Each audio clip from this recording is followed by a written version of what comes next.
Poderíamos facilmente identificar no texto do Evangelho que acabamos de ouvir os temas da preparação e do cuidado. Mas não sejamos pressurosos. A liturgia da palavra é demasiadamente rica, bela e profunda. Ela nos chama a atenção a respeito de dois temas muito presentes na vida do ser humano, antes desses outros, do cuidado e da preparação. Nos fala da sabedoria e da insensatez, ou da sabedoria e da loucura.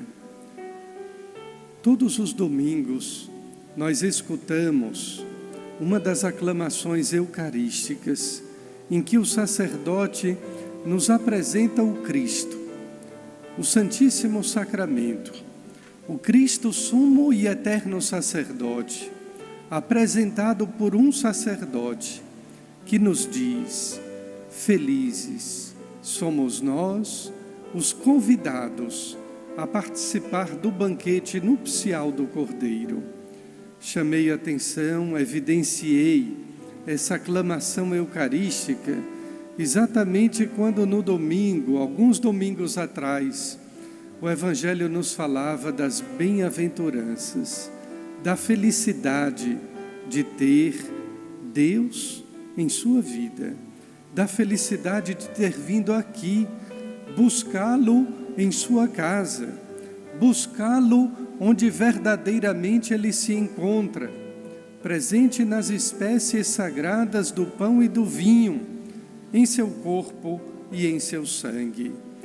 Pois bem, queridos irmãos, as pessoas, o mundo inteiro, buscam desesperadamente a felicidade, sem se dar conta, sem tomar consciência de que não existe outra felicidade na vida do ser humano, senão a do encontro com Deus.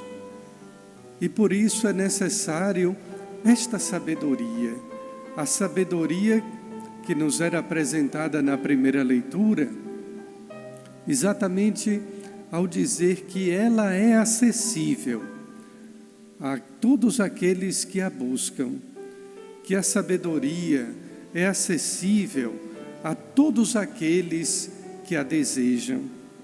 É deste modo que nós temos não apenas uma consciência, que possuímos não somente uma inteligência, mas nós temos a sabedoria de buscar a Deus, de procurá-lo no lugar certo, para que deste modo seja Ele o sentido da nossa vida, a razão do nosso viver.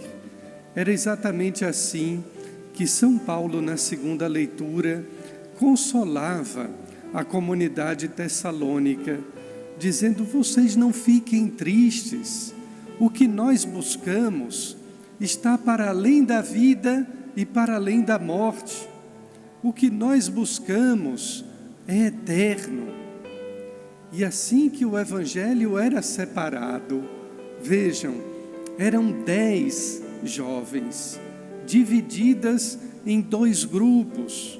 O grupo daquelas que possuíam a sabedoria, traduzida em previdência, sensatez, e aquelas outras 5, também chamadas de imprevidentes, insensatas. E por que não dizer, por que não fazermos uso de uma outra tradução que diz loucas? 5 sábias e 5 loucas, desvairadas, à procura de um esposo, daquele homem que pudesse lhe trazer não apenas o consolo nos seus dias, mas a previdência em suas vidas. Claro que o esposo virá, é evidente que o esposo é Jesus Cristo.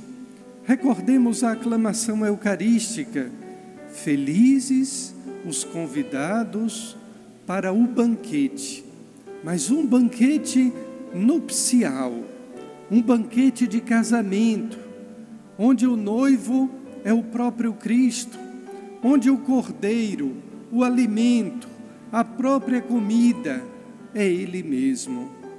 O noivo virá, isso é certo. O encontro acontecerá.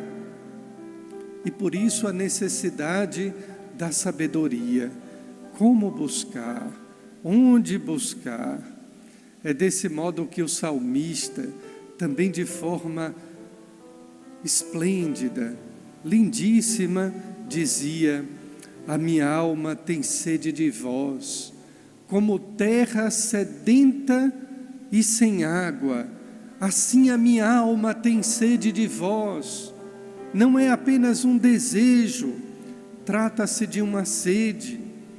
Geralmente, nas minhas viagens, quando paro em algum lugar do sertão e tenho a possibilidade de contemplar aquela terra tão seca, o mato esturricado, fico pensando e rezando ao mesmo tempo: Senhor, dai-me a graça de que a minha alma assim vos deseje, tendo esta sede de vós, tal qual esta terra seca, sedenta e sem água.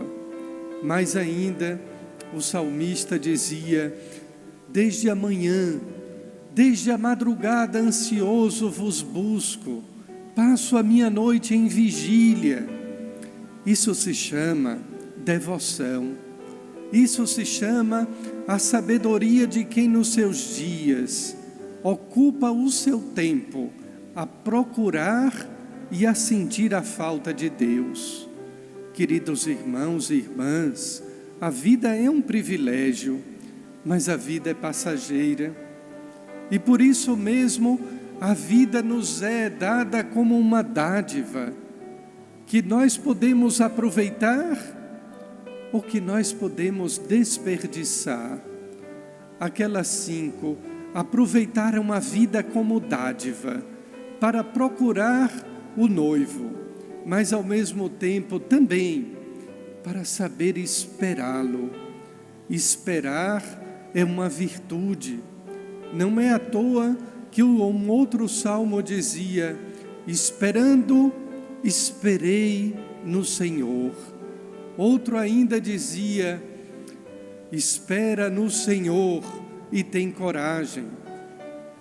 A espera é uma arte. Quem não sabe esperar, quem não tem esperança, facilmente se desespera. E quantas vezes encontramos pessoas desesperadas, desesperadas por qualquer coisa, desesperadas por grandes coisas, desesperadas até pelas pequenas coisas. Esperar em Deus significa esperança. Esperando, esperei no Senhor. É aquelas 5 jovens prudentes esperaram no Senhor, esperaram o seu esposo e foram não apenas com as lâmpadas da fé acesas, mas levaram o óleo de reserva, o óleo da unção, o óleo da preparação.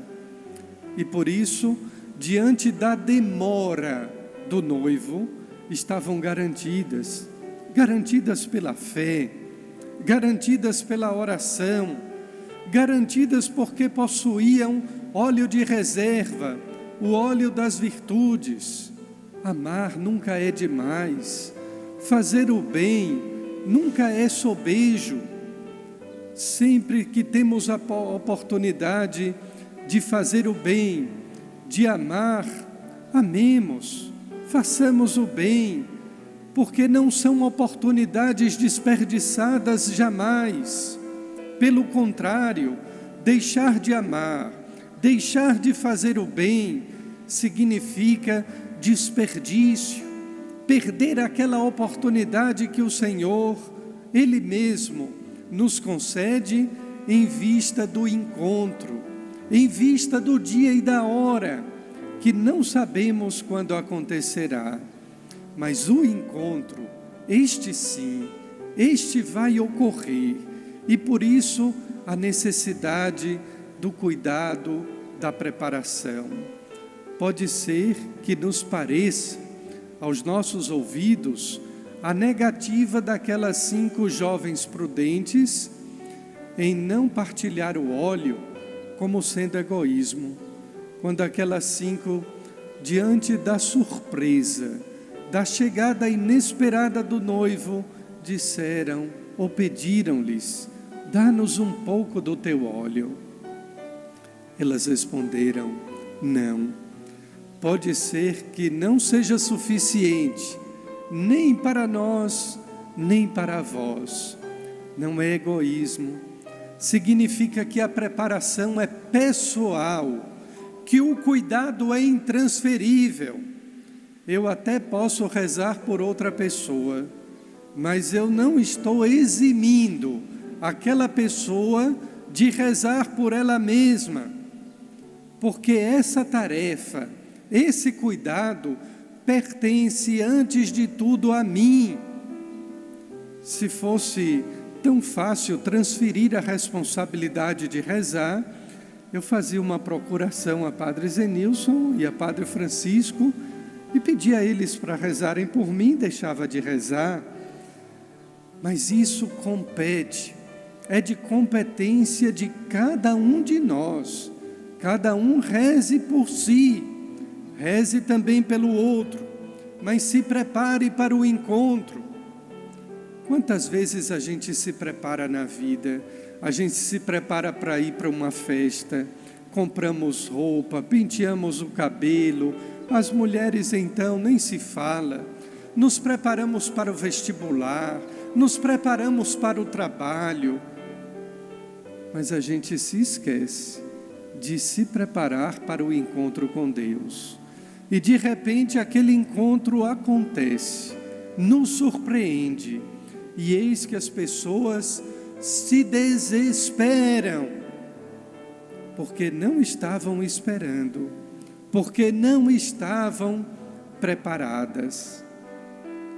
Queridos irmãos e irmãs, que nós jamais ouçamos dos lábios de Jesus a palavra dita àquelas 5 jovens insensatas, loucas: não vos conheço.